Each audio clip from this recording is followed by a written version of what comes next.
My guest today is Henry Brechter, who is the managing editor at AllSides, which is a news website dedicated to addressing polarization and media bias by curating different news sources together all in one place. And I'm very grateful for the opportunity to have Henry on to talk about the mission of AllSides and some of these broader concepts as well. So, Henry, thanks so much for being here. I appreciate it. Very happy to be here, Dylan. Thanks for reaching out.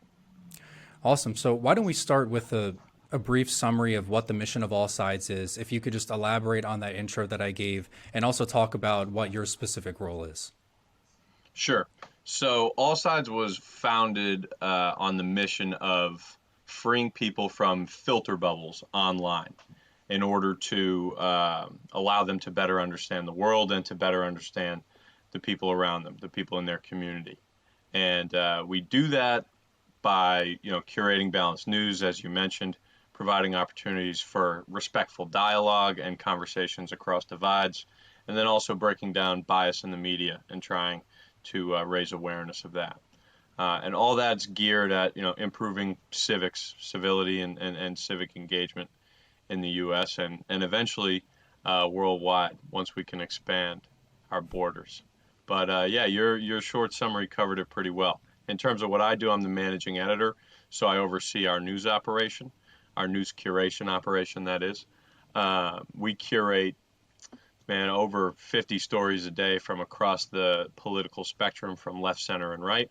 We also do a little bit of original writing, summarizing the biggest news stories of the day, put out a weekly newsletter, put a lot of stuff out on social media. So we're all over the place. We're growing fast, and we're happy that people are buying into the brand because we think it's important work. Excellent. That's great to hear. It's one of the main reasons why I started this little podcast, is just to provide a platform where people can share their perspectives free of judgment. And it also allows for the people listening to these conversations to feel like they won't be humiliated or attacked just because they have a different opinion. And, if I can be impartial and just listen to what people have to say, I think I'm really passionate about that. I think it's an important issue. And I mean, unfortunately, like our media sources usually seek to pin one side against the other. So, it accomplishes the opposite. So what's really captivating to me about AllSides is that rather than trying to eliminate the bias, you're just embracing the multiple different news sources. And it's acknowledging the reality of our media today, which is that, unbiased news doesn't exist. Everything's biased to a certain degree. And so it's a really unique and refreshing approach to news. And, I think it'll accomplish all those things you mentioned. So could you describe the different types of bias that exist in media, such as those that are listed on the website itself, like tonal bias, gatekeeping, advertising, corporate bias, and others, as well as why it's important to understand the difference between those? Definitely. Yeah, so we have a great guide. There are 11 types of media bias that we describe in this guide. Of course, there are more than that, but I could give a few examples. One being bias by placement, how much a story is promoted by a website, because a website or a news source might cover a story, but are they promoting it, on their homepage? Are they tweeting it? Are they putting it on all their social media? Are they promoting it again and again? Or is it just kind of, floating in the background? So that's one. Bias by omission, when a source or a writer just ignores one fact in favor of another side of the argument. We see that all the time. Sensationalism bias, when writers, journalists appeal to emotion, they use charged adjectives or inflammatory pictures and graphics to try to drum up a reaction from their audience. Those are just three of a whole range of different kinds of bias, and it's really important to understand them all because often they don't all show up at once. It's usually just one at a time, and they can take really many, many different forms. So understanding those different forms, the different situations where some might come up, and the journalists behind them and how they make those decisions that lead to that content, all that is crucial to being a responsible news consumer. Mm-hmm. Definitely. I suppose all of this pertains to the broader concept of media literacy, or just like you said, the importance of understanding where a news source is coming from, what the motivations are behind it, in the background of those who are producing the content. And, it's, Sure. what you read and what you watch really shapes who you are. So just like you said, it's imperative that, we're intentional about what fills our social media feeds and subscription boxes. So I wanted to ask you about the curation process itself. So from your experience, do you think it's equally as difficult to curate unbiased news or present a curation in a way that appears like it's really balanced? Do you think it's just as difficult as trying to write an unbiased article, or what exactly is involved in that process of selecting them? That's an interesting question. It's definitely a difficult process, but at this point, I think we've sort of nailed it down in terms of how we have to do it on a day-to-day basis and what's effective for our audience. It is difficult, but it's definitely not impossible. Unfortunately, social media algorithms, search engine algorithms, and the media itself, a lot of the time, don't make it very easy for us to track down balanced information all at once, all in one place, right? So we've had to build systems for our news team to be able to manually curate a wide range of articles from across the spectrum and gather, a balanced enough picture of the story at hand. So that involves, like I said, manually browsing dozens of news sources every day on the left, on the center, and on the right, based on our media bias ratings. And from there, gathering as comprehensive a spread as we can of information. What's most important for the day, which is obviously a subjective judgment that we as journalists have to make, but also what we think is most relevant to our audience, what's most important to their day-to-day life and what they might care about most.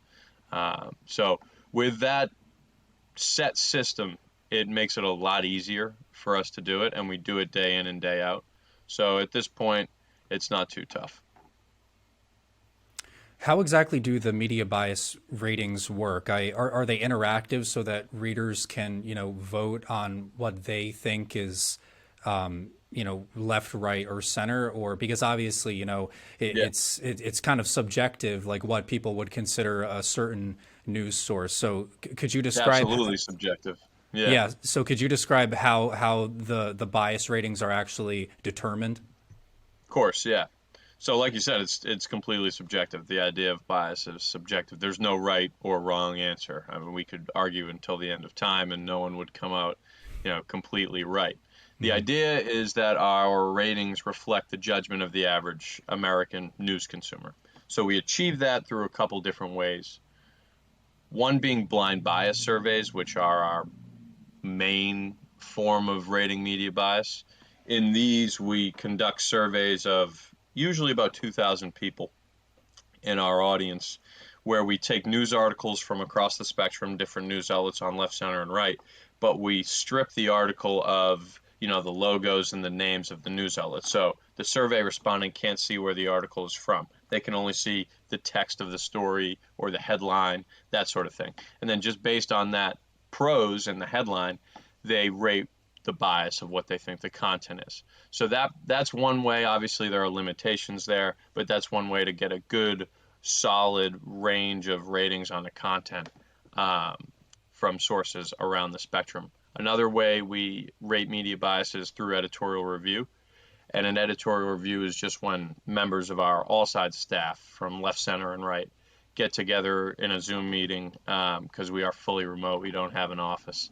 Uh, Maybe usually 6 to 10 of us for an editorial review spread across the spectrum, where we take maybe an hour, hour and a half, sit down and look at one source, one news website, look at their content today, use a tool to look at their content from last week or last month, and then after 20 or so minutes of everyone looking through the content themselves, we come back, reconvene, and everyone gives their opinion on what they think the rating is. And that's not a purely democratic process. It's not just majority rule, but we usually have a very nuanced discussion and then make a really informed decision based on that.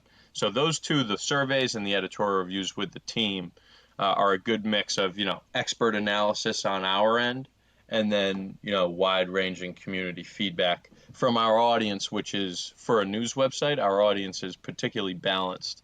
The surveys we do of our audience consistently tell us that about 40% of our audience identifies with the political center, and then there's 30% and 30% on left and right. So in terms of news sources, that's a remarkable balance to have among your readers. So we're very proud of that, and it makes the data we get on our ratings and the processes that we have for doing those, as trustworthy as you'll find among the other sources that rate media bias on the internet.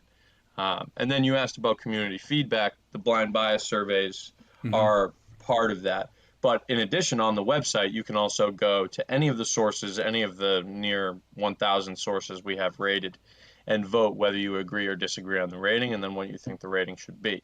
And obviously, that can be very subject to gaming, and there are flaws with that. So it doesn't directly impact our rating, but it does give us, at least a decent idea of what public opinion is about every one of our ratings. And to date, I think we've had well over 2 million votes on the website. So people do enjoy that feature. Wow, that's a really thorough process, and I'm so glad to hear that that the audience itself is actually really well balanced, and just like you said, that's a pretty rare feature of like a news website, because usually it's just like you said with the filter bubbles, everyone is just set in stone in their ways. Yeah, we're trying to find ways to make better use of that balanced audience. I mean, through our bias ratings is one, but something I would love to do is use that audience to get good survey data on issues. Similar to how Gallup or Pew Research Center conducts Hmm. public opinion surveys on a wide range of issues. With as balanced of an audience as we've proven to have, that could again make survey data from that audience very powerful and useful and accurate to a degree. So we need to consider other ways to use that balanced audience because it is for sure an asset of ours. Absolutely. What would you say? There are a lot of people who, you know, they just, I don't know, they're closed minded, or they don't really like objectivity, and they just want partisan news, and they don't want to listen to anything that would be like remotely contrary to what they would consider their set of beliefs or their values.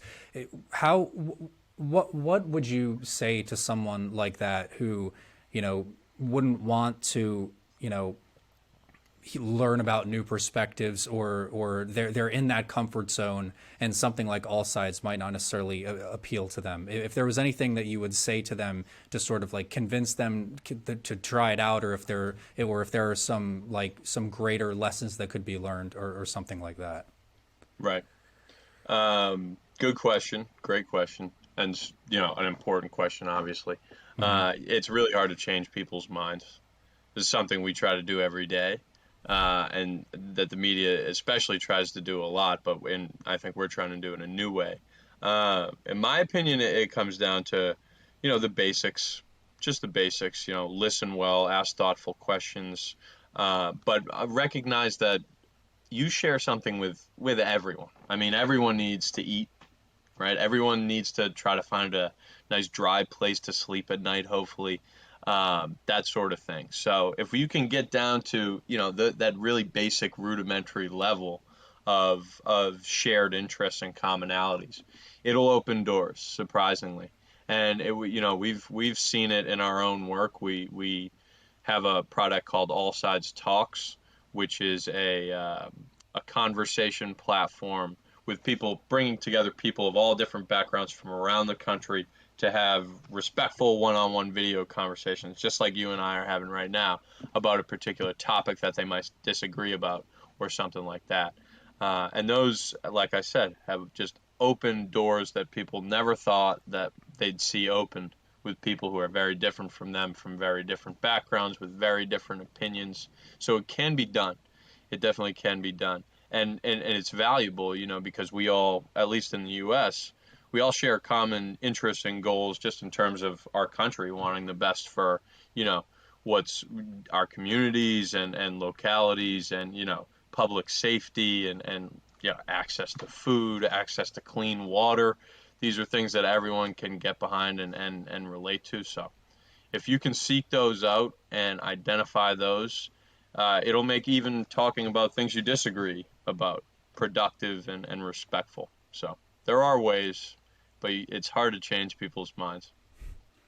Yeah, very well said. I always say that good and bad ideas have to be heard in order for progress to be made. You don't necessarily have to agree. I think that's, one way of approaching it. And you just have to be empathetic and like not talk down to people. Don't like assume that you're like intellectually or morally superior to someone else just because, you hold a certain opinion. And I think that you really, that's really good advice. So I'm a big fan of what you're doing.